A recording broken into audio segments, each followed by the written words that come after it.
Betrayed by the man she loved, Grace Mitchell stood at the brink of losing everything: her home, her future, and the life she had worked so hard to build. But in the ashes of her shattered world, she discovered a hidden legacy her father had left for her, a secret empire that could change everything. Now, with her heart hardened by betrayal and her vision clearer than ever, Grace is on a mission to not only rebuild her life, but to build a legacy that will outlast her enemies and transform her community. But can she overcome the demons of her past and turn this unexpected fortune into a future that's truly her own? Grace stepped out of the Uber, the warm Atlanta air hitting her like a familiar embrace. After weeks of caring for her ailing mother in Alabama, she was finally back in her city, ready to return to the comfort of her penthouse. She walked toward the towering Sovereign apartment building, her heels clicking against the polished stone of the lobby floor. It had been a long trip, but Grace was used to the fast pace of her life. The thought of a hot shower, a warm bed, and the luxury of her penthouse filled her with relief. She was eager to kick off her shoes and let the stress of the past few weeks melt away. But as she approached the elevator, something felt off. She slipped her key into the lock and tried to turn it. Nothing. The familiar click of the door opening didn't come. She twisted again, more forcefully this time, but the door remained stubbornly shut. A cold knot formed in her stomach as she stepped back, eyeing the door like it had betrayed her. Was it jammed? Maybe the lock was broken. She glanced at her key, then back at the door. Her mind raced. Nothing had changed in the building, had it? Her thoughts were interrupted by the sound of footsteps. Grace turned to see Ethan Carter, her husband of 7 years, standing at the end of the hallway. His face was unreadable, but there was a coldness in his eyes that struck her immediately. It wasn't the warm welcome she had been expecting. "Ethan," she called, her voice unsure. She hadn't seen him in weeks. He hadn't even called to check in on her while she was away. She had expected the normal routine, the usual reunion, but instead the distance between them felt palpable. He didn't smile. He didn't even acknowledge her presence at first. Instead, his gaze moved to the door, his lips tightening. "You're back," he said, his tone devoid of warmth. Grace stood there, her heart beginning to race. She tried to make sense of his words, of the situation. He seemed distant, colder than usual. The man she had known felt like a stranger. Then, just as she opened her mouth to ask what was going on, the door behind him creaked open. Grace turned, and her breath caught in her throat. There, standing in the doorway, was Lily Brooks. The woman was wearing Grace's favorite robe, the deep purple one with the gold embroidery she had bought on their honeymoon. It hung loosely on her slender frame as she smiled at Grace, her eyes glinting with a strange satisfaction. Grace's chest tightened as she felt the world tilt beneath her. The betrayal was undeniable, and it felt like a punch to the gut. She blinked, trying to comprehend the scene unfolding before her. Ethan stepped aside, his face showing no sign of remorse. "Grace," he said, his voice cold, almost clinical, "I'm done." She could feel the heat of shame rising in her cheeks. She wanted to scream, to demand answers, but the words wouldn't come. The weight of it all, the heartbreak, the confusion, pressed heavily on her chest. "You're not welcome here anymore," Ethan continued, his voice unwavering. "This is over." Grace stood frozen, her mind spiraling. It felt like the floor had vanished beneath her feet, and all she could do was watch as her husband, her partner, dismissed her without a second thought. It wasn't just the apartment that had been taken from her. It was everything. The trust, the love, the life they had built together. The reality of what was happening hit her like a slap to the face. She was no longer wanted, no longer needed. She was nothing in their world anymore. "Get out," Ethan ordered, his voice sharp as he turned his back on her. The door slammed shut behind him, and Grace was left standing there, her heart shattered. Tears blurred her vision as she sank to the floor, feeling the weight of betrayal press down on her. How had everything gone so wrong? How had she missed the signs? But more than anything, the pain she felt wasn't just from the loss of her marriage. It was the realization that the person she loved, the one she had trusted the most, had chosen someone else. And in that moment, Grace felt as though she had lost everything. Grace stood there, her mind still reeling from the gut-wrenching sight of Ethan and Lily. Her heart beat in her chest like a drum, her hands trembling as she tried to piece together what was happening. But nothing made sense. She couldn't process it, couldn't understand how the man she had loved, the man she had shared everything with, could suddenly turn so cold, so distant. Ethan stood before her, his face blank, his arms crossed as if he were facing a stranger, not his wife. He didn't even look at her with the faintest trace of empathy. His eyes were as cold as ice, and the finality of his words hit her like a physical blow. "I changed the locks," he said, his voice void of any emotion. "You're not getting in." Grace's breath caught in her throat. "What?" She felt the walls closing in around her. "What do you mean, this is my home too?" "Not anymore," he replied flatly. "I've signed the divorce papers, it's over, Grace." The ground beneath her seemed to shift, the weight of his words pulling her into a free fall. Divorce. A word she had never imagined would come from Ethan's lips. She had thought they were beyond that, their bond unbreakable. But now the truth was sinking in, cold and heavy like a lead weight in her chest. "You've got to be kidding me," Grace whispered, her voice shaking as she struggled to comprehend what was happening. "You're just throwing me out, after everything we've been through." Ethan didn't flinch. His expression didn't change, as though her pain meant nothing to him. "It's already done, Grace. The assets are mine now. Everything's in my name." He paused, his eyes flicking briefly to Lily, who stood silently behind him.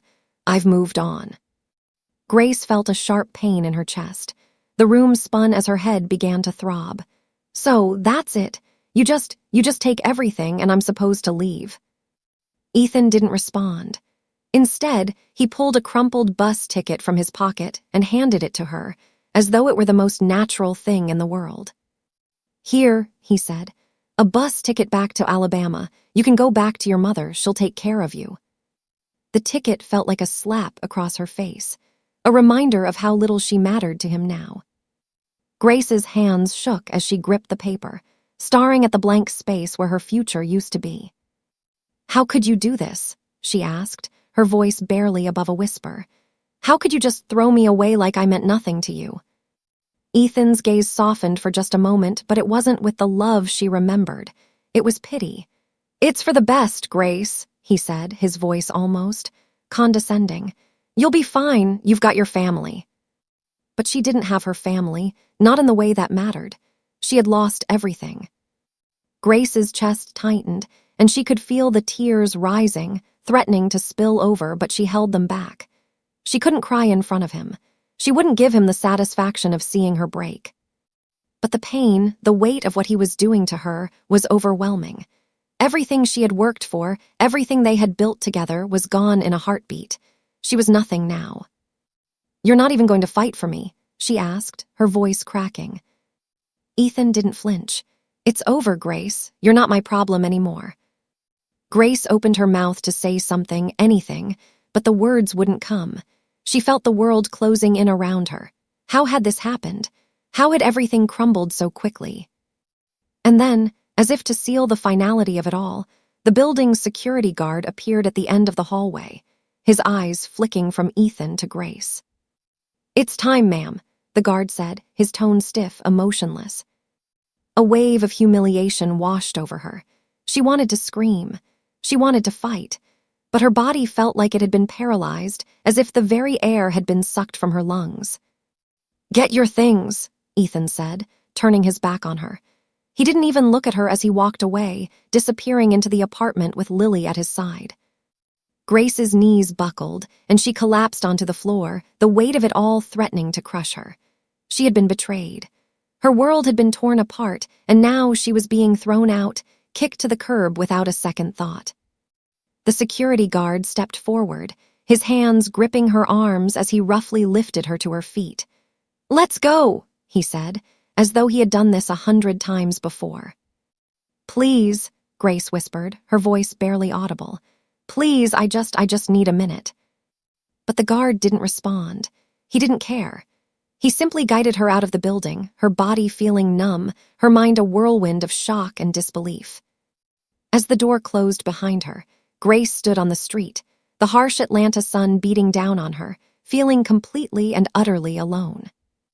Her world had crumbled in an instant, and all she could do was stand there, staring at the remnants of the life she had lost. Grace sat on the cold, unforgiving pavement of the busy Atlanta street, her legs crossed beneath her in a daze. The noise of the city, the honking horns, the chatter of pedestrians, the distant rumble of traffic, was a blur barely registering in her mind. She stared at the sidewalk as though the concrete might offer some sort of answer, some way out of this nightmare she had been thrust into. Once this street had seemed like part of her world, her city, her life. But now, sitting on the cold ground, she felt more foreign here than she had ever felt in her own home. The sovereign apartment, the penthouse that had been her sanctuary, felt like a lifetime ago. The world she had known, comfortable, wealthy, secure, was now a distant dream, and in its place was this raw, terrifying reality. Her fingers absently traced the edge of her wallet, the leather now worn and frayed at the corners.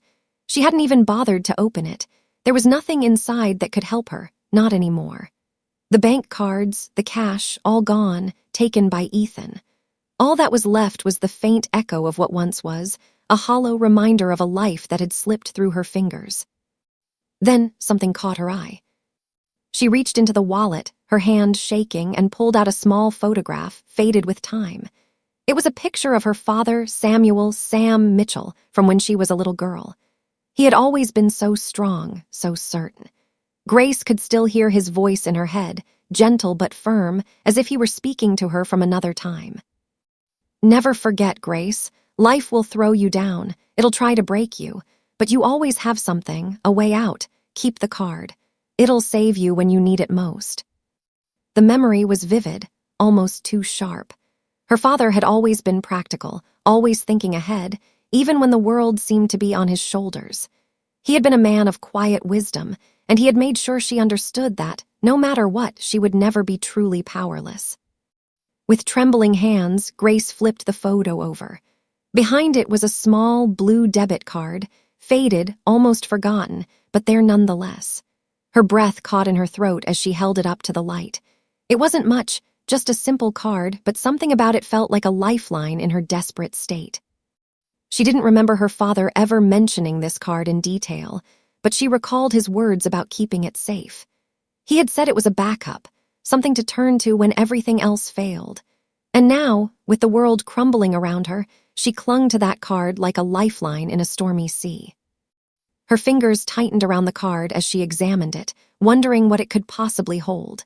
It was old, worn down with time, and there was nothing about it that screamed wealth or opportunity.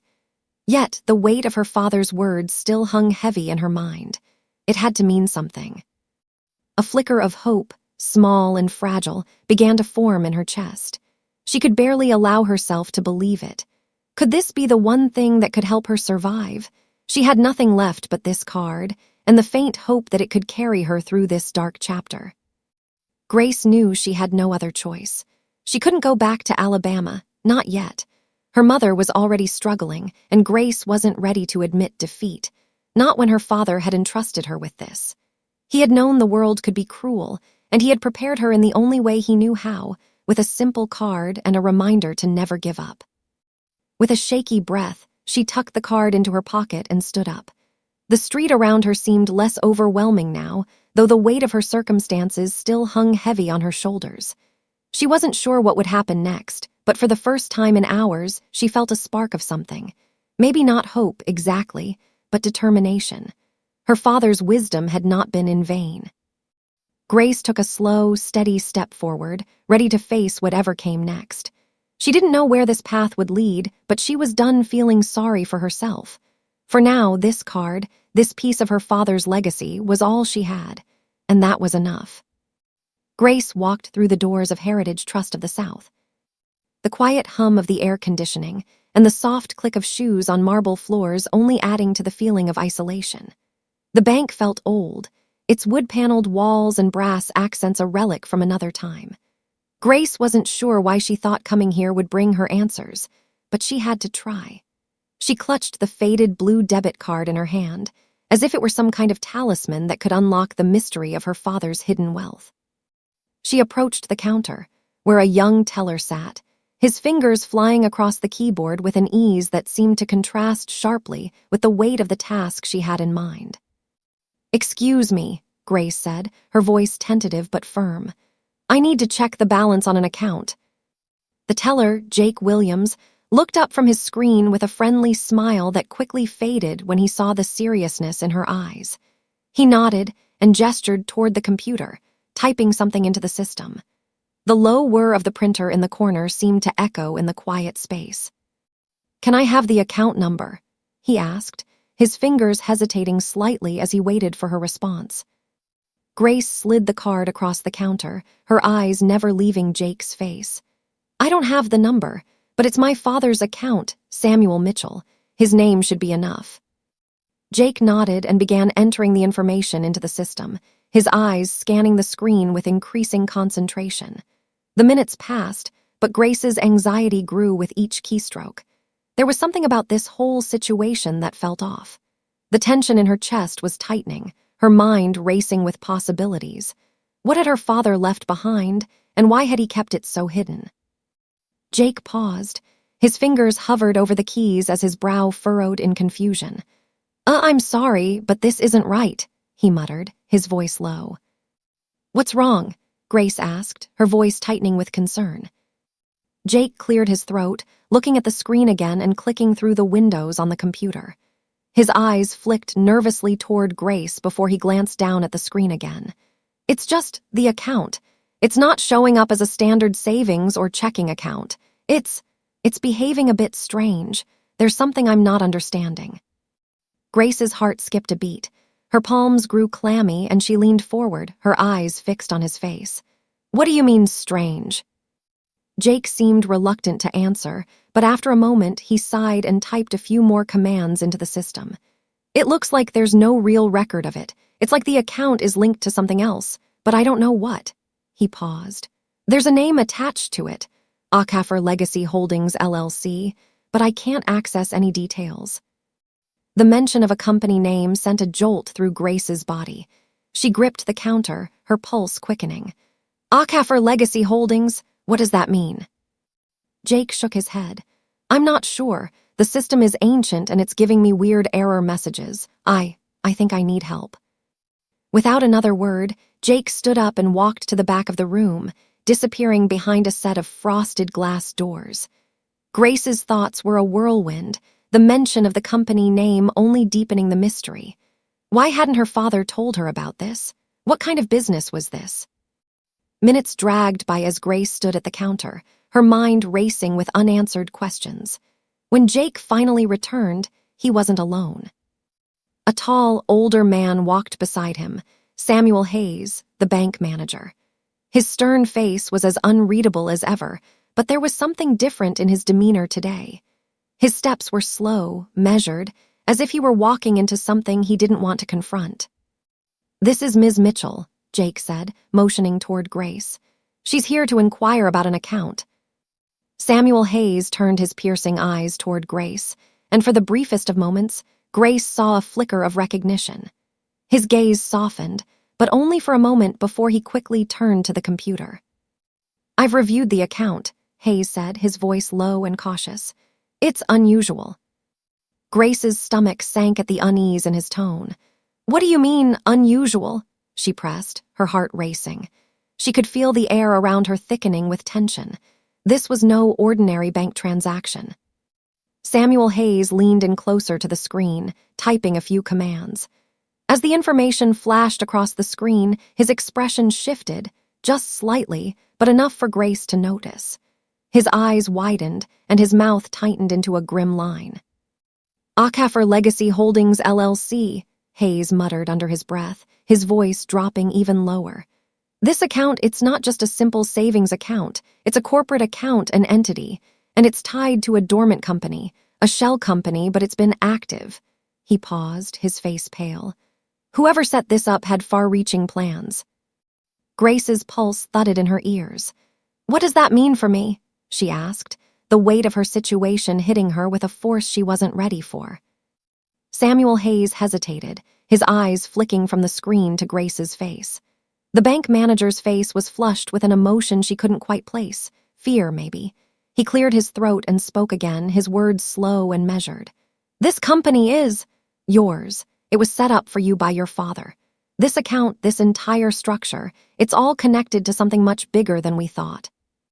Grace stood frozen, unable to fully grasp the magnitude of what she was hearing. Her father had created an empire, an entire company, and it had been hidden from her all this time. Her mind raced, her thoughts scrambling to make sense of it all. There was something far more than she had ever imagined hidden in this account, something her father had planned for her, something that could change everything. But what was it, and why had he never told her? The bank manager's next words sent a shiver down Grace's spine. Ms. Mitchell, you need to understand, this isn't just money. This is something much more. And if you decide to take control of it, things will never be the same again. The tension in the air was thick, like the calm before a storm. Grace stood frozen, her mind struggling to catch up with the revelation unfolding before her. Samuel Hayes, the bank manager, leaned over the desk, eyes glued to the screen as he typed frantically, trying to make sense of the strange, hidden account linked to her father. Jake Williams, the young teller, stood beside him, his expression pale with confusion. "This is impossible," Jake whispered, his voice shaky. He kept glancing at Grace, but his gaze kept returning to the computer screen as if expecting it to change, to correct itself. But it didn't. It remained fixed in its strange, cryptic pattern. Samuel Hayes, normally a picture of composure, seemed shaken in a way Grace had never seen before. His fingers trembled slightly as he adjusted his glasses. His brow furrowed in deep concentration. The calm confidence that usually defined his demeanor had vanished, replaced by something darker. Fear. Fear that Grace could feel radiating off him in waves. He took a slow breath, clearly trying to regain control of the situation. "This account, it's not a standard savings or checking account, Ms. Mitchell. This is a master account," he said, his voice low, almost reluctant to speak the words. "A master account," Grace repeated, her pulse quickening. "What does that mean? What are you talking about?" Samuel Hayes turned to face her, his eyes filled with something unspoken. "It's a corporate account connected to a larger entity, a corporation that has remained dormant for years, but the structure is active." His voice faltered slightly. "Achafer Legacy Holdings, LLC." The words hung in the air, the weight of them pressing down on Grace's chest. Achafer Legacy Holdings. The name sounded foreign, distant, yet somehow familiar. Her father had never mentioned it. She'd never heard of it in all the years they'd spent together. And yet, here it was, tied directly to her. Jake leaned in, squinting at the screen as he scrolled through the data. His face was a picture of disbelief. This doesn't make sense," he muttered. "It's a holding company, it's tied to real estate and assets, but there's no public record of it. It's not on any corporate filings." The air felt thick with the mystery of it all. Grace's heart pounded in her chest, a mix of fear and curiosity gripping her. "What does that mean for me?" she asked, her voice trembling as she struggled to wrap her head around the words coming out of Samuel Hayes' mouth.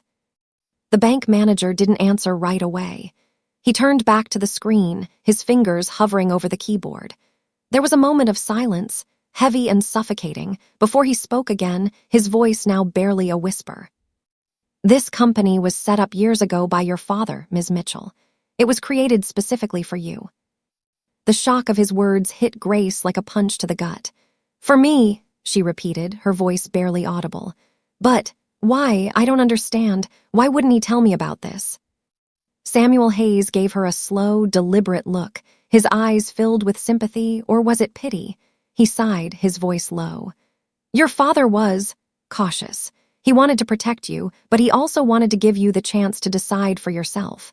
This account wasn't meant to be touched, not until you were ready." "Ready for what?" Grace asked, her voice rising now, a hint of panic creeping into her words.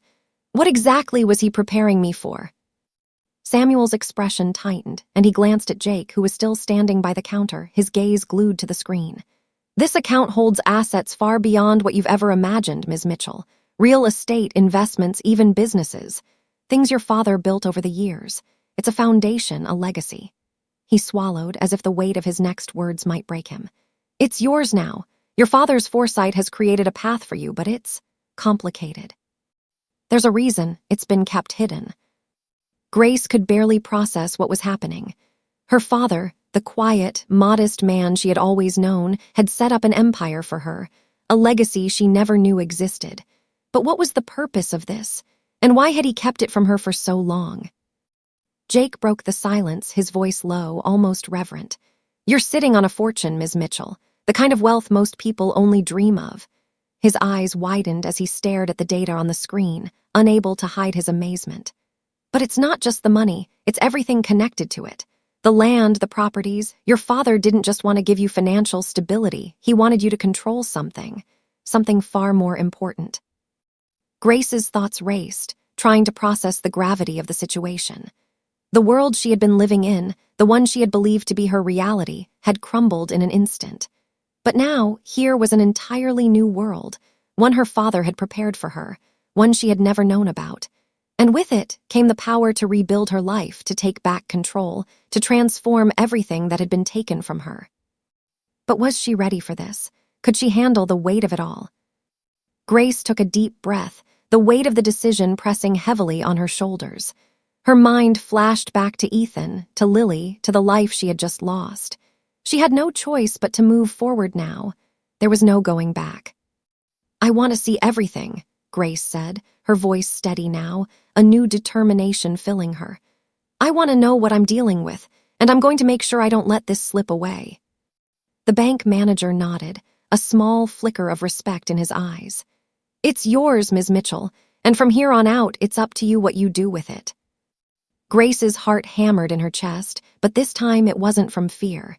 It was from something else, something that had been missing for far too long: hope.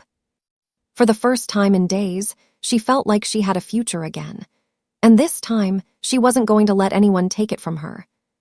The shock of the revelation still clung to Grace like a heavy fog, but as she stood in the quiet confines of the bank's office, something inside her began to shift. The anger and heartbreak from just hours before felt distant now, as if they belonged to someone else. The world she had known, the life that had once been her everything, had shattered.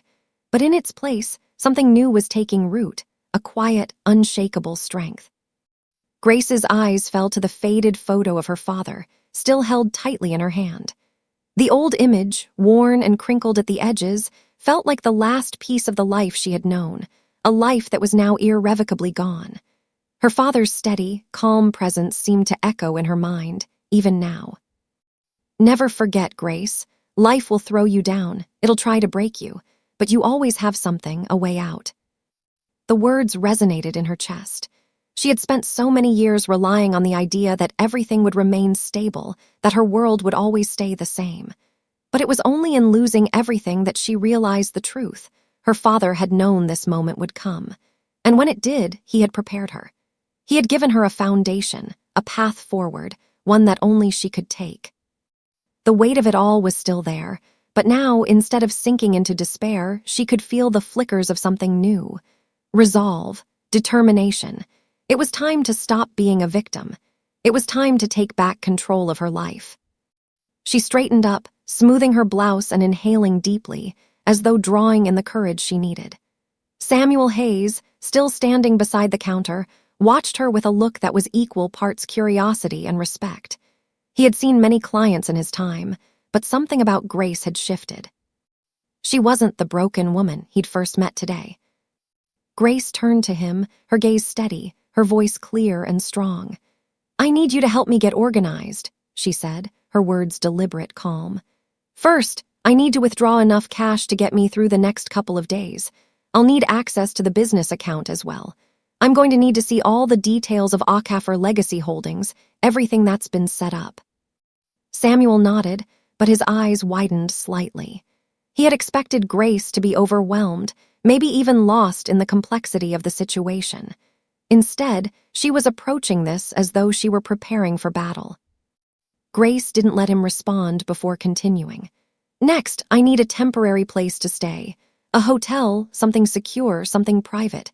I'm not going back to Alabama yet. "You're staying here in Atlanta?" Samuel asked, his tone cautious but curious. "I have work to do," she said, her jaw tightening, "and no one can know about it yet."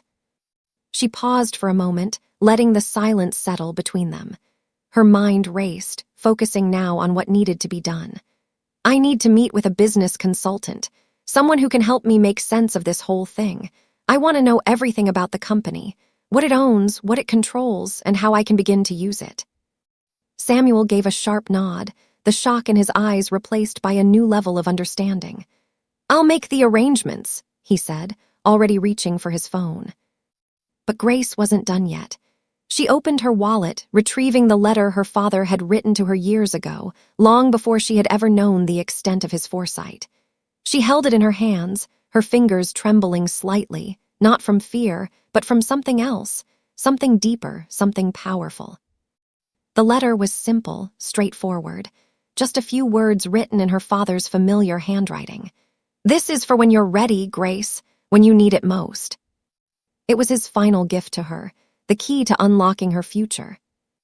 With a steady hand, Grace placed the letter back into her wallet and looked up at Samuel, her eyes now clear, her expression resolute. "I'm not going to let this ruin me. My father didn't give me this for nothing.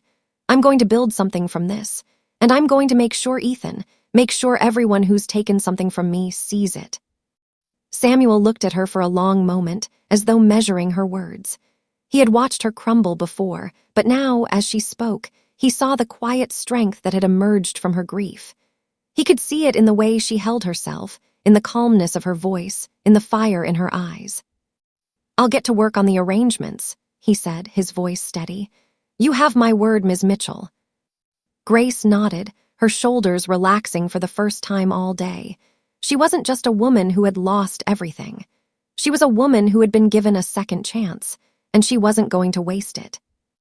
As Samuel left to make the calls, Grace sat there, her hands resting on the desk, her mind already racing with possibilities. She had lost everything, yes, but in the process, she had gained something far greater, control over her own destiny. And from here on out, Grace Mitchell was no longer a victim. She was a force to be reckoned with. The morning sun streamed through the windows of the luxury hotel room, casting a soft, golden glow across the sleek, minimalist decor. Grace stood by the window, her eyes scanning the Atlanta skyline below, but her thoughts were elsewhere. It was hard to believe that just a day ago, she had been standing outside her own home, heartbroken and defeated, with nothing but the clothes on her back and a mysterious debit card from her father. But now here she was, safe, in control, ready to move forward. She had checked into the hotel under a fake name, a small but necessary precaution. Grace Mitchell was a name she needed to let go of for now.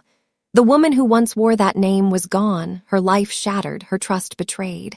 But the woman standing in front of the mirror now, this woman was different, stronger, more determined. Her mind wandered briefly to the events of the past 24 hours. The shock, the betrayal, the uncertainty. It had all felt like too much to handle, but somehow Grace had made it through. Her father's words had echoed in her mind over and over. "You always have something, a way out." The card, the company, the legacy, it had all come down to this moment. She shook off the lingering thoughts and turned her focus back to the present. Today, she was going to rebuild herself, step by step. Grace grabbed her phone from the bedside table and made her way to the boutique she had found online the night before. She needed new clothes, things that made her feel like the person she was becoming, not the one who had been discarded. She couldn't afford to stay in the shadows any longer, not with the power she now held in her hands. As she entered the store, a soft chime sounded above the door, and the scent of fresh fabric filled the air. The store was a high-end boutique with racks of sleek, tailored suits and elegant dresses. Grace ran her fingers over the fabrics as she walked, the softness reminding her of the life she had once known, the life she was about to step away from. She picked out a few key pieces, neutral tones, structured lines. She wasn't here to get lost in the trappings of wealth, but to remind herself of who she could be, who she was becoming. She needed to look the part of a woman who was taking control of her destiny. By the time she had picked out her clothes and purchased a new phone, Grace felt something inside her shift. It wasn't just the new look, it was the realization that she was no longer at the mercy of the world. She was making her own choices now, and every one of them was leading her toward something bigger, something that had always been within her reach. Later that afternoon, after her shopping spree, Grace took the time for something simple but essential: self-care. She settled into a cozy corner of the hotel's restaurant, ordering a light meal, a crisp salad with grilled salmon and a glass of sparkling water. The moment the dish arrived, she took a deep breath, letting the familiar flavors ground her. It was a small thing, but it was enough. In the chaos of the past 24 hours, it felt like a victory to sit in peace and savor the moment. As she ate, she reflected on her father's wisdom. She hadn't understood it before. She hadn't understood why he kept so many things from her, why he had built this entire legacy in silence. But now, sitting here, a world of possibility stretching out before her, she could finally see the reason. He had wanted her to have the strength to stand on her own, to make her own decisions. He had known that life could be cruel, and that in the end, it was up to her to carry the weight of his legacy, to make it her own. Grace's hand rested on the table, the blue debit card peeking out from the edge of her wallet. The card that had once seemed like an insignificant token now felt like a symbol of her new life. It wasn't just a way to access money, it was a key to unlocking everything her father had planned for her. The businesses, the land, the future. She finished her meal slowly, taking time to enjoy the taste, savoring the feeling of normalcy, the feeling of being in control. For the first time in what felt like forever, Grace wasn't consumed by fear or anxiety. She wasn't the woman left alone in the street, discarded and hopeless. She was someone different now, someone who could rebuild, someone who could take the pieces of her life and mold them into something better. When the waiter cleared her plate, Grace paid the bill, leaving a generous tip. She stood, straightening her back, her eyes set with determination. She was ready to face the future. She didn't know exactly what that future looked like yet, but one thing was certain: she was no longer going to wait for life to happen to her. She was going to make it happen. The city of Atlanta hummed below as Grace stepped off the elevator on the 18th floor of a sleek midtown office building. The polished glass doors of Mike Sullivan's consulting firm loomed before her, the name Sullivan Strategies etched in minimalistic lettering. The space felt cold, starkly professional, designed to convey authority and efficiency.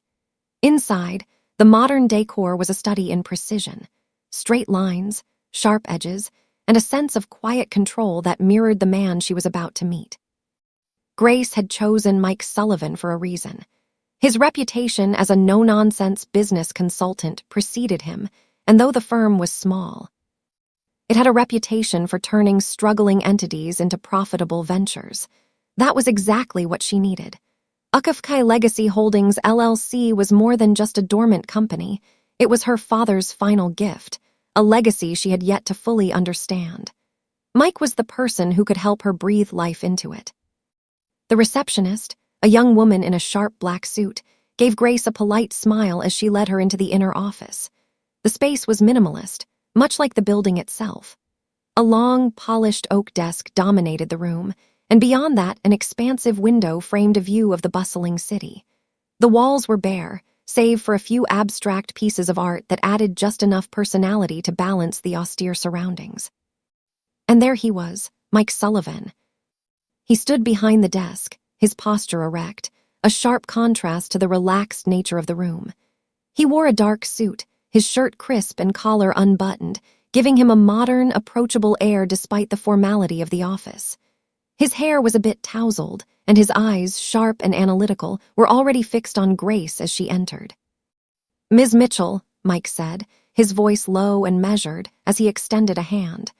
"It's a pleasure to finally meet you." Grace took his hand firmly, knotting his grip, strong, confident, yet not overpowering. She offered him a small, polite smile, but inside her thoughts were racing. She wasn't here just for a meeting. She was here to gain control. She was here to learn. "Thank you for meeting with me," Grace replied, taking a seat across from him. She straightened her back, her posture mirroring his own, a reflection of her new resolve. "I'm here to understand everything about Ukafkai Legacy Holdings. My father left me this company, and it's time I figured out what I'm supposed to do with it." Mike nodded, his fingers already skimming over a stack of papers on his desk. He didn't seem fazed by her bluntness, nor did he offer small talk. He was here to work, and it was clear that he expected the same from her. "I've reviewed the basics of Ukufk legacy," Mike said, pulling out a laptop and opening a detailed report. "It's a conglomerate, though it's not publicly listed. The holdings are spread across various sectors: real estate, agriculture, some minor ventures in tech, and a few international assets." He clicked through a few tabs, showing Grace a spreadsheet filled with figures, projections, and market analysis. Grace leaned forward, her eyes scanning the information with a sharp focus. Her heart beat steadily in her chest, and though the numbers were complex, the fact that she was no longer overwhelmed by them felt like a small victory. She understood enough to follow the conversation, something she could never have done just a week ago. "Your father's vision was to keep this under wraps for as long as possible," Mike continued. "But the potential here is immense. We're talking about a company that could, with the right strategy, tap into multiple industries. The real estate holdings alone are worth millions, and if you're able to leverage those properties with the right partnerships, we're looking at exponential growth." Grace nodded thoughtfully, processing every word. This wasn't just a company, it was an empire. Her father had spent years building this, quietly and without fanfare, and now it was her turn to take the reins. "Tell me about the liabilities," Grace asked, her voice calm but firm. "What are we looking at in terms of debt?" Mike's eyes flickered with a touch of surprise. Perhaps he hadn't expected her to ask such a direct question so early, but he quickly recovered. He typed in a few commands on his laptop and pulled up another report. "There's some legacy debt associated with the real estate, but it's manageable," he explained. "The agricultural arm of the company is operating at a small loss, but it's fixable with better management. The tech investments are a bit volatile, but there's promise there as well. In short, your father set up a solid foundation. It just needs a little modernization, and it could be a goldmine." Grace processed this carefully. She wasn't expecting everything to be perfect, but the potential was undeniable. The real work, the hard work, lay in understanding every facet of the business and finding a way to make it thrive. She could see now that it wasn't going to be easy, but she wasn't afraid of hard work. "I need a plan," Grace said, her voice steady. "What's the next step?" Mike didn't hesitate. He pulled out a detailed strategy document full of projections and action plans. "First, we'll need to stabilize the real estate and agricultural holdings. There are opportunities to increase revenue there immediately. Once we've done that, we can start expanding the tech side, positioning Ukufk as a major player in the agro sector."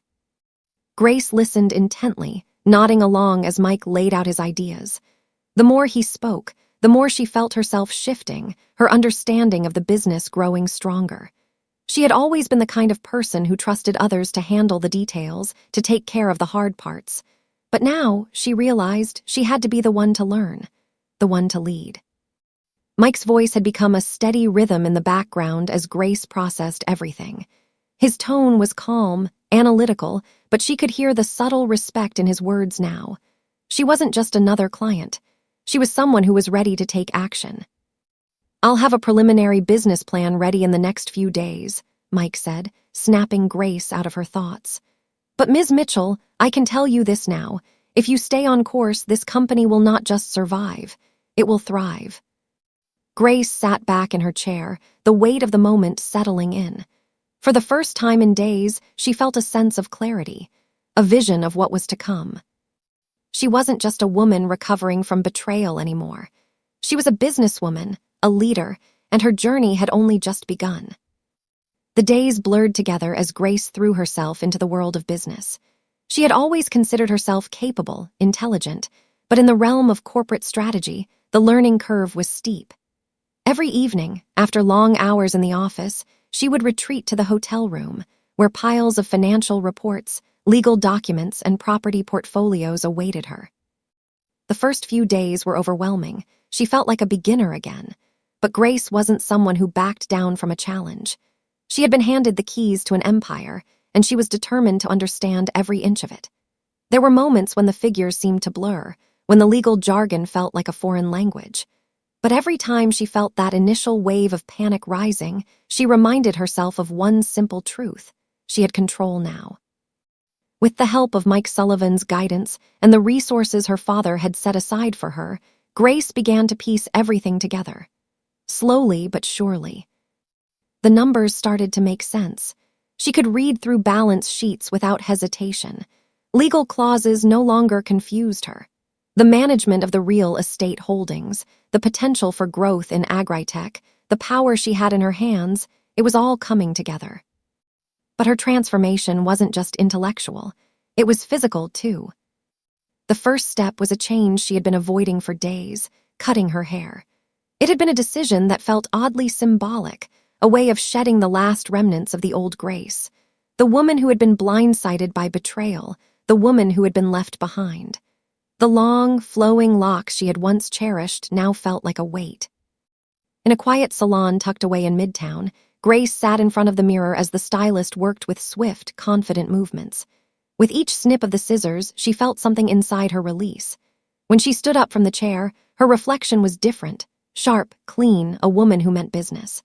Her hair, now cut into a sleek bob, framed her face with purpose. It was a small change, but it marked the start of her new life. As Grace looked at her reflection, she didn't see the woman who had been cast aside by her husband. She saw someone stronger, someone ready to take on whatever came next. The sharp angles of her face seemed to match the new clarity in her eyes. She was no longer drowning in despair. She was rising. Next, she enlisted the help of a personal shopper, someone who could help her build a wardrobe that reflected the woman she was becoming. Gone were the soft, feminine dresses that had once been her signature. Instead, she began selecting pieces that were sharp, commanding, and sophisticated. A tailored suit in a deep navy blue, a sleek black pencil skirt paired with a crisp white blouse, blouses with bold, geometric patterns and structured blazers that spoke to the strength she now embodied. Her closet, once filled with soft colors and floral patterns, was now organized with pieces that demanded respect. Each garment was carefully chosen, designed to make her feel powerful and in control. The shift in her wardrobe mirrored her shift in mindset. Every stitch, every seam, now symbolized her determination to step into the role that awaited her. But it wasn't just about appearances. Grace's confidence began to grow not just in the mirror, but in the boardroom, too. Her decision-making became more deliberate. When she met with Mike Sullivan to discuss strategies for Acafer legacy holdings, her voice was steady, her words sharp. She had questions. She had ideas. She wasn't just passively absorbing information anymore. She was actively contributing, shaping the direction of her business. At one of their meetings, Mike handed her a report on the real estate investments under Acafer legacy. As she skimmed the pages, she noticed discrepancies, patterns that seemed off. She paused, her eyes narrowing as she pointed out an issue that had eluded Mike's attention. It was a small detail, but it was hers, and the satisfaction of recognizing it for herself felt like a triumph. "You're getting sharper every day, Grace," Mike said, his tone a mix of admiration and surprise. "Most people would miss that. You've got an eye for this." The words landed differently now. Instead of being a woman who had been overlooked, abandoned, she was a woman who was finally being seen. Her father's legacy was no longer something she just inherited. It was something she was molding, shaping, making her own. Her self-assurance began to shine in other areas of her life, too. When she called the real estate team to discuss a property acquisition, she spoke with authority. When she met with a new supplier, she negotiated terms with ease, no longer intimidated by the corporate world that had once felt so foreign. At night, after long hours of work, Grace would unwind by sitting in the hotel's lobby, watching the lights of the city flicker below. She would sip her drink, reflecting on how far she had come. There was still a long way to go, still so much to learn, but she wasn't afraid anymore. She wasn't the same woman who had been cast aside by her husband. She wasn't the victim of her circumstances. She was a woman with a plan, a woman who was building something far greater than she had ever imagined. Grace Mitchell, once lost and uncertain, was now a force to be reckoned with. The journey she had embarked on was only just beginning, but with each passing day, she felt herself becoming more of the woman she was meant to be. And for the first time in a long while, she was eager to see where this new path would take her. Grace sat in the sleek conference room, the large glass windows offering a panoramic view of downtown Atlanta. The room was filled with the quiet hum of the city below, but inside, there was only the calm, focused energy of a woman who knew exactly what she wanted. It had been weeks since she discovered the full extent of Ackhafer Legacy Holdings, LLC. Since then, she had worked tirelessly, poring over reports, meeting with consultants, and crafting a plan that would breathe new life into her father's legacy. Today, however, would be different. Today was about action. Her fingers tapped lightly on the table as she reviewed the documents in front of her. It was time to make her first major move, the acquisition of the real estate assets that Ethan had once dreamed of owning. The land, the properties, the resources. Ethan had wanted it all, but now it would belong to Grace. And she wasn't just going to sit on it. She had a vision for this land, a vision that went beyond personal wealth. Her business strategy wasn't about getting rich quick or simply acquiring assets. It was about building something that would last, something that would provide value to the community and create lasting impact. The land in question was prime real estate, vast stretches of property, mostly undeveloped but full of potential. Ethan had always talked about its value, its ability to generate wealth, but Grace knew better than to treat this as just another commodity. She saw it for what it could be, a hub for sustainable growth, a place that could provide not only financial return but also contribute to the local community. She had already arranged a meeting with the team of developers and contractors she had brought on board, and today they were finalizing the terms for the purchase. Grace's mind raced as she prepared for the call that would make it official. She wasn't just buying land, she was investing in the future. "Let's move forward," she said calmly, her voice steady and sure. "We're buying the land and the assets, but we're not stopping there. This is just the first step." Her words were met with nods of approval from the team around her, each of them understanding the weight of what she was about to accomplish. They had seen the transformation in Grace, the same woman who had been abandoned and left with nothing now, leading them with a clarity and purpose that none of them had anticipated. As she signed the final documents, Grace allowed herself a moment to savor the feeling of taking control. The purchase was a statement. It wasn't just about gaining assets, it was about rebuilding. It was about creating something her father would be proud of. And as she glanced down at the paper, she knew it was more than just a business move. It was the beginning of something much bigger. Her thoughts shifted quickly to her next steps. The real estate wasn't just about buildings and land, it was about people. And Grace's vision for Ackhafer Legacy Holdings was built around creating opportunities for those who needed it most. One of her first goals was to build subsidized housing for workers. The area surrounding the land she had just purchased had a large population of low-income families. Grace had seen firsthand the strain that affordable housing could place on a community. But instead of waiting for someone else to step in, she was going to provide the solution herself. It wasn't just about charity. It was about creating a foundation for long-term economic growth. The housing projects would be designed with sustainability in mind, using eco-friendly materials and innovative technologies to reduce energy costs for the residents. This wasn't just about providing homes. It was about building a community that could thrive, one that would serve as a model for how development and sustainability could go hand in hand. And Grace wasn't stopping there.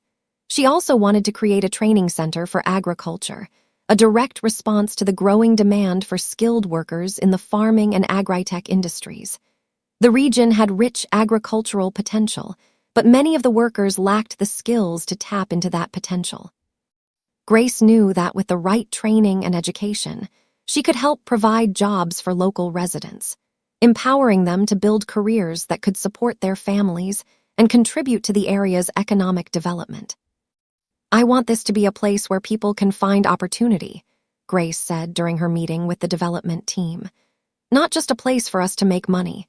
This is about building something sustainable, something that benefits everyone. If we can create jobs, build homes, and invest in the community, then we've succeeded."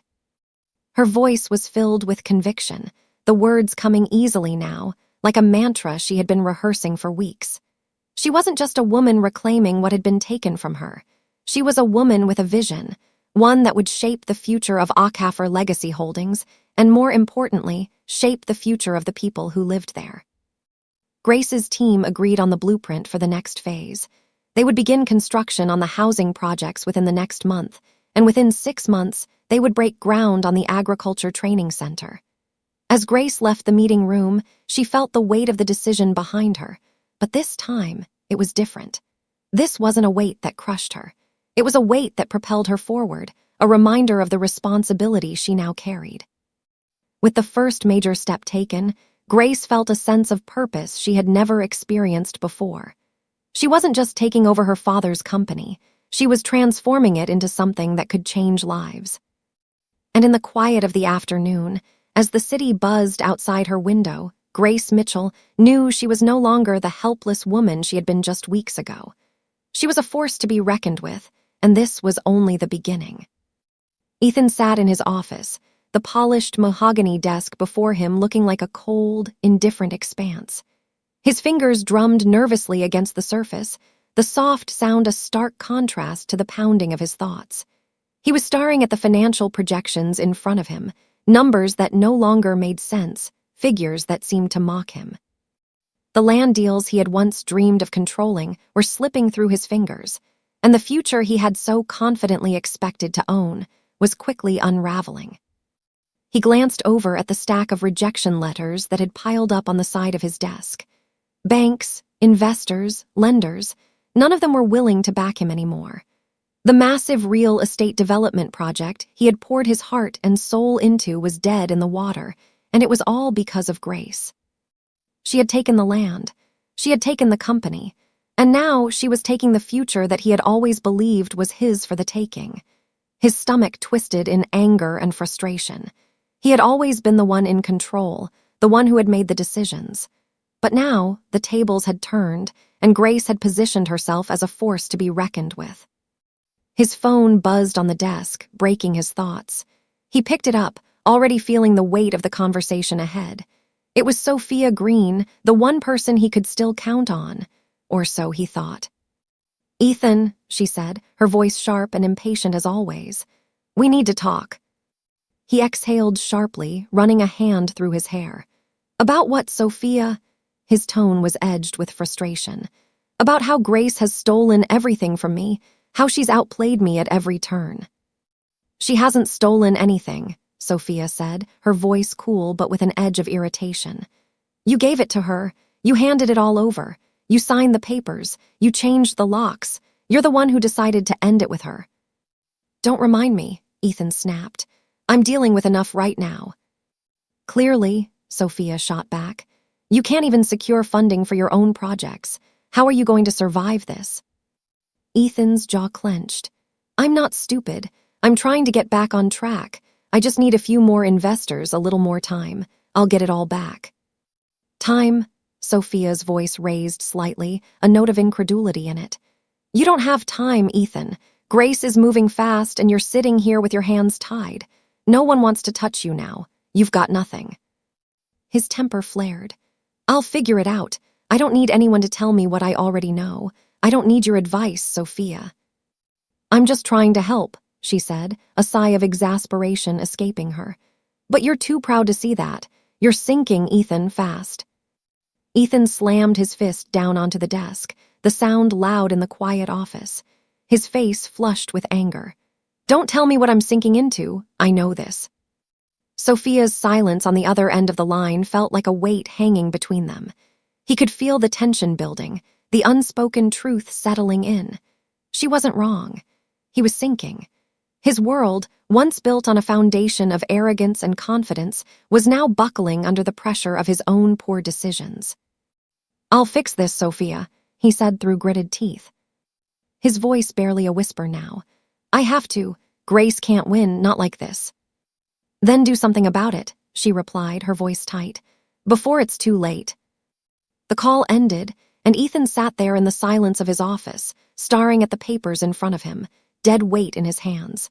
His empire was crumbling, and there was no way out. His own arrogance, his need to control, had led him to this point. He had thought he could manipulate his way to success.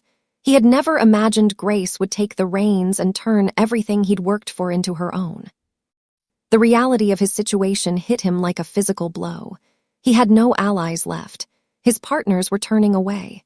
The money he had relied on for years was drying up. Ethan had thought that by cutting Grace out, he would have been free to expand, to grow. But instead, he had handed her everything he had ever wanted on a silver platter. The fear began to creep in, his mind spiraling as he thought of the future. He was no longer the powerful man who had called the shots. He was just a man trying to salvage what was left. As the hours ticked by, Ethan found himself packing around the office, replaying every move he had made. His thoughts kept circling back to Grace, her calm determination, the way she had taken charge of what was once his, as though it was always meant to be hers. He could feel the pressure mounting as his financial world continued to crumble. The investors wouldn't return his calls. The developers who had once been eager to work with him were now backing out. And worst of all, the whispers were starting. Whispers that Grace was on her way to taking over his entire network, his entire business empire. "Damn it," Ethan muttered under his breath. He could feel the panic rising in his chest. The man who had once commanded respect now found himself backed into a corner, desperate and unraveling. He needed to act. He needed to find a way to regain control. But in the back of his mind, the truth was clear. He was losing. He had been outplayed. And for the first time, the arrogance that had once served him so well now felt like a distant memory, a fleeting echo of a time when he thought the world was his for the taking. The moment Grace stepped into the small, upscale cafe in downtown Atlanta, she felt the weight of the past crash into her. The familiar scent of roasted coffee beans and the hum of quiet conversations only heightened the tension. She hadn't seen Ethan in weeks, and the sight of him sitting across from her, looking almost like the man she had once loved, was jarring. Ethan's face had aged, his sharp features now shadowed by the stress of the past month. His once confident posture had slumped, and the arrogance that had defined him was now replaced by something else, something almost desperate. His eyes locked onto hers as she approached, and for a moment, Grace saw a flicker of hope in them.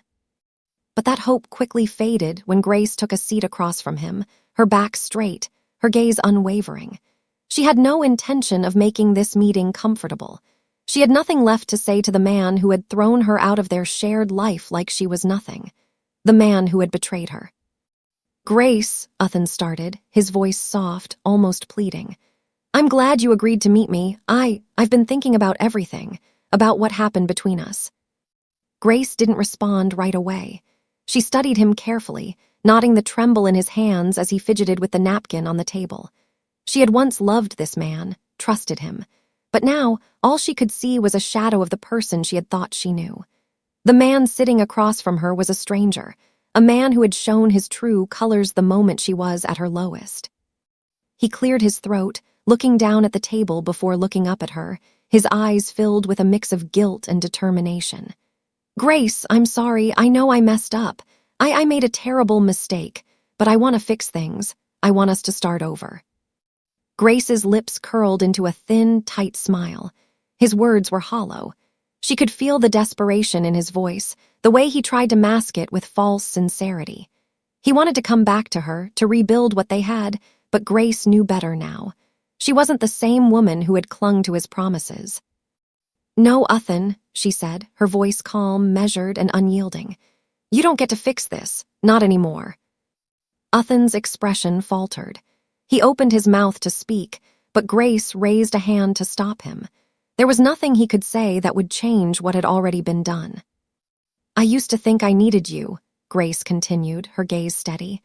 "I used to think I couldn't live without you, but that was before. I've learned a lot about myself these past few weeks. I've learned that I don't need you, not anymore." Ethan's face twisted in confusion and frustration. He leaned forward, his voice rising with the urgency of someone who feared losing everything. "Grace, please, this isn't just about business. I'm not talking about the company or the land or any of that. I'm talking about us. We can fix it. We can go back to the way things were. We've been through worse, right?" Grace's eyes narrowed. "You think this is about us? You think I'm still the same woman who would fall for your empty apologies and promises of reconciliation." His face flushed, but he pressed on, not willing to let go just yet. "I'm trying, Grace. I'm trying to make things right. Please just give me a chance." But the more he spoke, the more Grace's resolve solidified. She could see it now. His desperation, his attempt to salvage what he could, but it was all too late. She had no desire to return to the past where she was weak, where she allowed herself to be manipulated, discarded, and betrayed. "You don't get to come back into my life, Uthan," Grace said, her voice cold now, cutting through his pleas. "You don't get to rewrite what you did. I'm not interested in rebuilding with you. I've moved on, and I'm going to make sure that I build something for me that doesn't include you." For the first time, Uthan's confidence faltered completely. His mouth opened and closed as if he was searching for the right words, but nothing came. The power dynamic between them had shifted irreversibly. She was no longer the woman who had been cast aside. She was the woman with the future, with the plan, with the vision, and she had no need for him in it. "Grace," he said, his voice softer now, the desperation clear. "I'm sorry, I was wrong. I know I hurt you, but please." "Enough," she cut him off sharply. "You had your chance, Uthan. You made your choice when you threw me out, when you decided that your needs, your wants, were more important than our life together. You made your choice when you let her." She paused, her jaw tightening, the mention of Lily's name a reminder of the betrayal that still stung. "Become more important than me." Uthan looked down, shame washing over his face. Grace didn't take pleasure in his discomfort. She simply felt indifferent. He wasn't the man she had once believed in. He was just a person in her past, and there was no place for him in her future. Grace stood, her decision final, her posture exuding confidence. "I think you should leave, Uthan. This conversation is over." Uthan didn't speak again. His eyes followed her as she walked out of the cafe, her steps purposeful, each one carrying her farther away from the life she had once shared with him. She wasn't running away. She was moving forward, and she wasn't going to stop for anyone. As she stepped out into the street, Grace felt the weight of the world lift off her shoulders. The emotional chains that had held her captive for so long had finally broken. And with that freedom came the realization that she didn't need Uthan to define her. She was building something much bigger than a marriage. She was building a future. And this time, she was in control.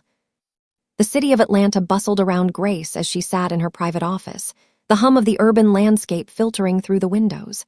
But inside, it was a different world, one she had been carefully crafting piece by piece over the last few weeks. Her office had changed since the first time she had sat here. The space now reflected her transformation, sleek, modern, purposeful. Her desk was neat, the surface organized, every detail meticulously thought out. She was no longer the woman who had been left behind. She was the woman who was taking control. Mike Sullivan, her business consultant, stood across from her, flipping through a folder of reports.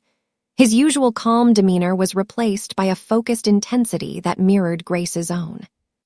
"Everything is in place," Mike said, adjusting his glasses as he scanned the data. "We've acquired the debts of 5 key suppliers from Uthan's network. The strategy is working. We're in a position to secure their assets and essentially choke the flow of his empire."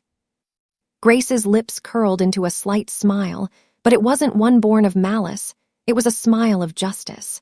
She wasn't out to destroy Ethan for the sake of revenge. She was out to level the playing field, to take back control over what was rightfully hers. Ethan had used manipulation and deceit to climb his way to the top. Now, it was time to turn his tactics back on him. "I want to make sure we're not just buying the debts for the sake of it," Grace said, her voice steady and calm, but with an edge of authority. "We need to make sure these suppliers are in a position to thrive once we take control. This isn't just about taking Ethan down. It's about protecting the workers, the people who have been stuck in his web for years." Mike nodded in agreement. "That's the plan. We've been working behind the scenes to not only acquire the debts, but also ensure the suppliers are given a fresh start. Once we secure their assets, we can begin restructuring their operations. They'll be more profitable, more efficient, under our control, of course." Grace leaned back in her chair, allowing herself a brief moment of satisfaction. The pieces were falling into place. She wasn't just playing the game, she was changing the rules. "Good," Grace said, standing up and walking toward the window, her reflection caught in the glass as she looked out over the city. "I want to make sure we're doing this in a way that Ethan can't retaliate. I want us to be in a position of strength when we move to dismantle his empire. We need to make sure every move is calculated." She turned back to Mike, who was watching her carefully, clearly impressed with her strategic thinking. "Leave that part to me," he replied. "We've already reached out to a few legal and financial advisors who are going to help us secure these assets without leaving any trace for Ethan to latch onto. We'll make sure this process is airtight." Grace nodded. "And once we've secured the debts, we'll make sure the workers are treated fairly. They've been exploited long enough.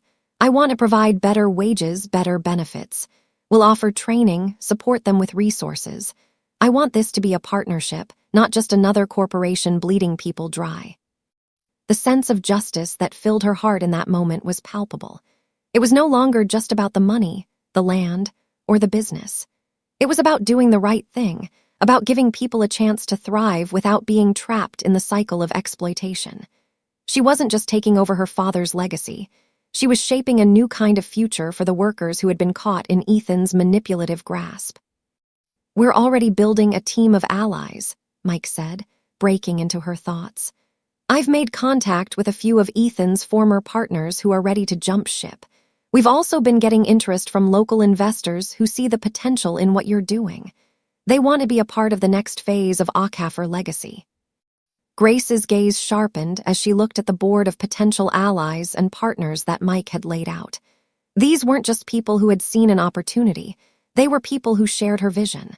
Together, they would build something that would not only take down Ethan but outlast him. "Good," Grace said. "The more allies we can build, the stronger we'll be. I need to make sure we're prepared for every contingency. Ethan is going to fight back when he realizes what's happening. I need to be ready." Mike's expression was one of admiration. "You're thinking 5 steps ahead, Grace. Most people would have rushed into this without thinking through the consequences, but you're making sure every detail is in place." Grace's eyes narrowed, the determination in her gaze clearer than ever. "I've been underestimated for too long. Ethan thought he could break me, that I was weak, that I'd fall apart. But now, I'm stronger than ever. And I'm not going to stop until I've built something that will last, something that won't just benefit me, but the people who have been held down by people like Ethan." Mike smiled, impressed by the fire that now burned within her. "I'm with you, Grace. We're in this together." As they finalized the details of their next steps, Grace could feel the power of her plan taking root. She wasn't just building a business empire. She was building a network of allies, a coalition of people who believed in her vision. And with each strategic move she made, she could feel herself growing stronger. Ethan had played a dirty game. Now it was Grace's turn to take control, and she wasn't going to let anyone stand in her way. The walls of Ethan's office, once a symbol of his success and power, now felt like they were closing in on him. His phone had been ringing nonstop for hours, each call another rejection, another door slammed in his face. The confident, arrogant man who had once controlled everything was now nothing more than a desperate shell of his former self. He sat at his desk, staring at the financial reports in front of him, his hands trembling as he tried to make sense of it all. The numbers didn't lie. His debts were piling up, and his empire, once an unshakable fortress, was crumbling faster than he could salvage it. His attempts to secure loans from investors had been nothing but a string of failures. His calls to old contacts had gone unanswered or met with polite refusals. One by one, the people who had once hung on his every word were pulling away, leaving him isolated and exposed. Grace's strategy had worked flawlessly, and now he was left with nothing but the ruins of his former empire. His heart raced as he dialed the number of his last hope, the bank that had helped him finance his projects in the past. Maybe, just maybe, they would give him a lifeline. The phone rang 3 times before someone picked up. "Mr. Carter," a voice on the other end said, "I'm afraid we can't approve any more funding for your project." "Are you kidding me?" Ethan snapped, his voice rising with panic. You've given me loans before. What's changed? We've reassessed our position, the voice replied coldly. The risk is too high now. We can't afford to be involved in your projects anymore, Mr. Carter. Good luck with everything. Ethan's grip on the phone tightened as he heard the line go dead. The weight of the rejection settled in his chest, a crushing blow to his already fragile ego. His empire, the one he had spent years building, was slipping away from him, piece by piece. With a sudden burst of frustration, he slammed the phone down onto his desk, his breath coming in ragged gasps. He ran a hand through his hair, feeling the panic surge through him. He could feel the walls closing in. There was no escape. His company was collapsing. The money he had once flaunted as his ticket to success had turned into his prison. As he stood up, his office door swung open, and Sophia Green stepped inside. She had always been his confidant, his partner in crime, the one person who had stood by him when others doubted him. But now, as she entered the room, Ethan could see the disappointment in her eyes. She had known for a while that things were going downhill, but now, with everything falling apart, the truth was inescapable. "You're in trouble," Sophia said, her voice cold, devoid of the warmth it once held. Ethan's shoulders slumped as he sank back into his chair. "You don't think I know that?" His voice was strained, the panic rising in his chest once again. "I've tried everything. I can't get anyone to back me. I don't know what to do, Sophia. It's all falling apart. I can't." "You can't do anything," she interrupted, her voice sharp and unforgiving. "You've had months to fix this, and now it's too late. Grace has outsmarted you, and I'm done, Ethan. I can't keep bailing you out." Ethan's eyes widened as she spoke. He hadn't expected this.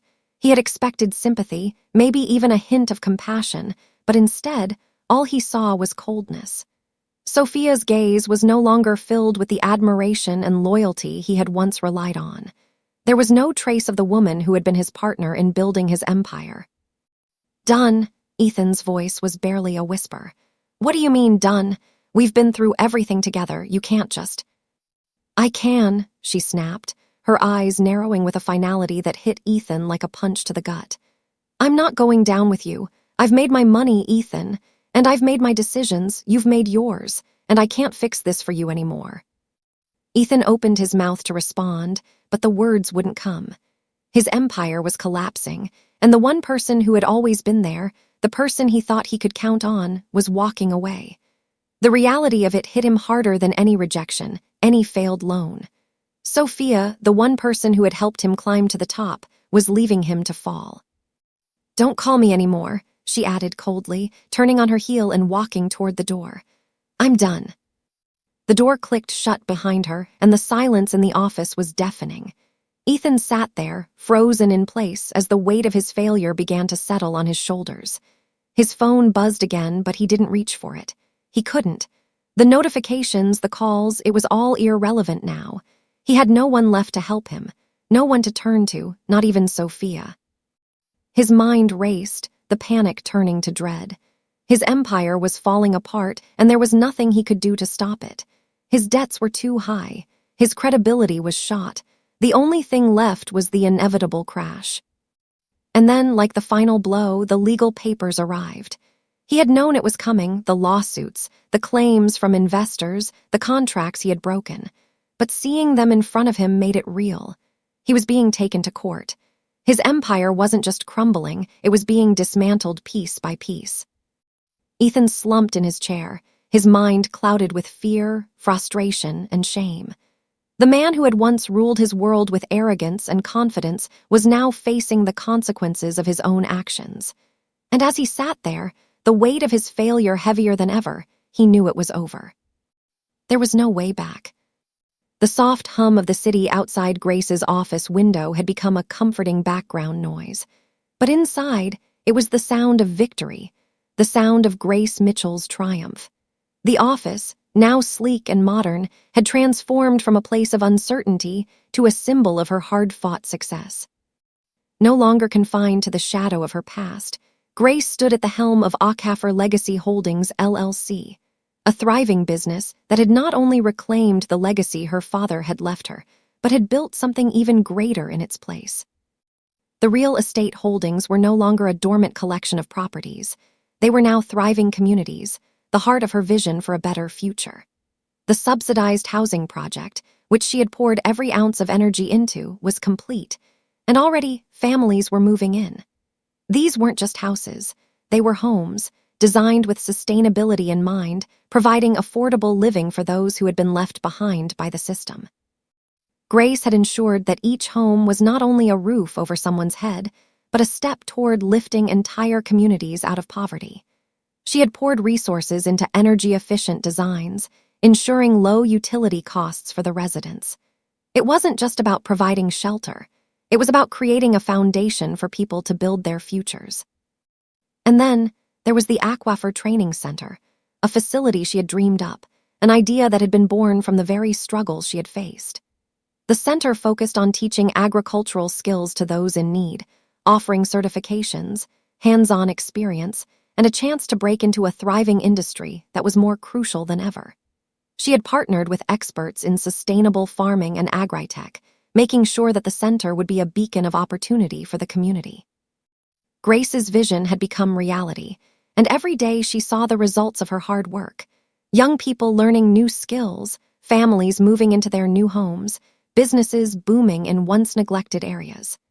It was a world she had built from the ashes of her former life, a testament to her resilience, to her ability to rise above betrayal and manipulation. The phone rang, snapping Grace out of her thoughts. It was Mike Sullivan, her trusted business consultant and now her partner in this journey. "Grace," Mike's voice came through the receiver, calm and confident as always. "I just got the final numbers in for the Aquifer Training Center. The turnout exceeded all our expectations.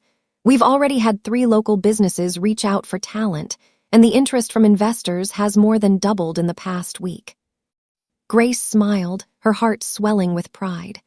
"That's incredible, Mike. I always knew this was the right move, but seeing it in action, it's more than I imagined." Mike paused for a moment before speaking again, his tone more serious now. "I've been meaning to say this. You've done something truly remarkable, Grace. When I first started working with you, I knew you had potential. But what you've built here, it's not just about business. It's about changing lives. You've done something that will last far beyond just profits. You've built a legacy." Grace looked out the window at the sprawling city beneath her, the weight of his words sinking in. She had built more than a successful company. She had created a system that would continue to uplift, to grow, to give back to the community for generations to come. Her father's legacy had been the foundation, but it was Grace's vision, her drive, her heart that had turned it into something far greater. "I couldn't have done it without you, Mike," Grace said, her voice steady with emotion.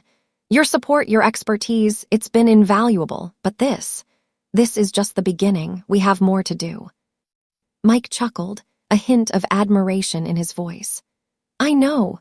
The way you're going, Grace, I wouldn't be surprised if Aquifer Legacy Holdings becomes one of the top corporations in the country within the next few years. You've got the vision, the heart, and now you've got the momentum." Grace felt a surge of pride, not just for the company she had built, but for the woman she had become. The woman who had been knocked down and left for dead, only to rise stronger, more determined, and more capable than ever before. She had taken the betrayal, the heartbreak, and the pain, and she had turned it into something that would outlast her, something that would change the course of her family's history forever. "I'm ready, Mike," she said, her voice firm with conviction. "We're going to make this company a force for good. We're going to continue building, continue growing, and continue creating opportunities for people who need it most. And we're going to make sure that this legacy lasts, long after we're gone." Mike's voice softened, filled with respect. "You've already built something that will stand the test of time, Grace, and I'm proud to be a part of it." Grace looked down at her desk, where a framed photo of her father sat. He had known, even when she hadn't, that she was capable of something extraordinary. He had given her the tools, the foundation, and now it was her turn to carry that legacy forward. The future stretched out before her, full of promise and possibility. She wasn't just the woman who had been betrayed. She was the woman who had built something lasting, something meaningful. She was Grace Mitchell, and her legacy had only just begun.